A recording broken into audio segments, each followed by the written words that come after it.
নমস্কার প্রিয় রাজ্যবাসী। রাজ্যের সাম্প্রতিক বিধ্বংসী বন্যায় আপামর রাজ্যবাসী মারাত্মকভাবে ক্ষতিগ্রস্ত। ৩৩ জন নাগরিক প্রাণ হারিয়েছেন। ঘরবাড়ি, ক্ষেতের ফসল, গবাদি পশু প্রাণী, রাস্তাঘাট সহ ব্যাপক সম্পত্তির ক্ষয়ক্ষতি হয়েছে। রাজ্য সরকার ক্ষয়ক্ষতি পূরণের লক্ষ্যে জোরদার প্রয়াস অব্যাহত রেখেছে। তবুও আগের স্বাভাবিক অবস্থায় ফিরে আসতে আরও অনেক সময় লাগবে। রাজ্যের এই সংকটকালে রাজ্যের বাইরের বহু মানুষ, স্বেচ্ছাসেবী সংস্থা, ক্লাব, সংগঠন ও ব্যক্তিবিশেষ স্বতঃস্ফূর্তভাবে প্রশাসন ও দুর্গতদের জন্য সাহায্যের হাত বাড়িয়ে দিয়েছেন। রাজ্যের এই পরিস্থিতিতে এবার শারদোৎসব আসন্ন। উৎসব আমাদের জীবনের অনুষঙ্গ।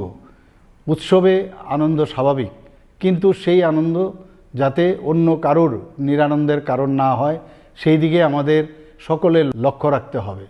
এবারের এই বন্যা পরবর্তী পরিস্থিতিতে আমাদের সকলের উচিত মানবিক ও সামাজিক দায়বদ্ধতা নিয়ে বিপন্ন মানুষের পাশে দাঁড়ানো।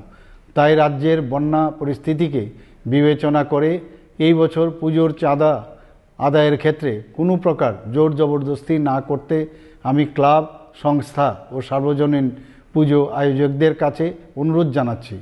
পাশাপাশি রাস্তায় যানবাহন থামিয়ে চাঁদা আদায় না করার জন্য আমি পুজো আয়োজকদের কাছে আবেদন জানাচ্ছি। আমি আশা করব ক্লাব ও সার্বজনীন পুজো কমিটিগুলি এবারের পুজো আয়োজনের বাজেট কিছুটা কমিয়ে সেই অর্থ দিয়ে সামাজিক দায়বদ্ধতায় বিপন্ন মানুষের পাশে দাঁড়াবেন। সকলের সর্বাত্মক অংশগ্রহণের মধ্য দিয়ে আসন্ন দুর্গোৎসব শান্তিপূর্ণভাবে সম্পন্ন হোক এবং এই বিপর্যয় পরিস্থিতিকে কাটিয়ে আমরা আবার যাতে সকলে মিলে উৎসবের আনন্দে অংশ নিতে পারি, সেটাই হোক আমাদের প্রার্থনা। নমস্কার।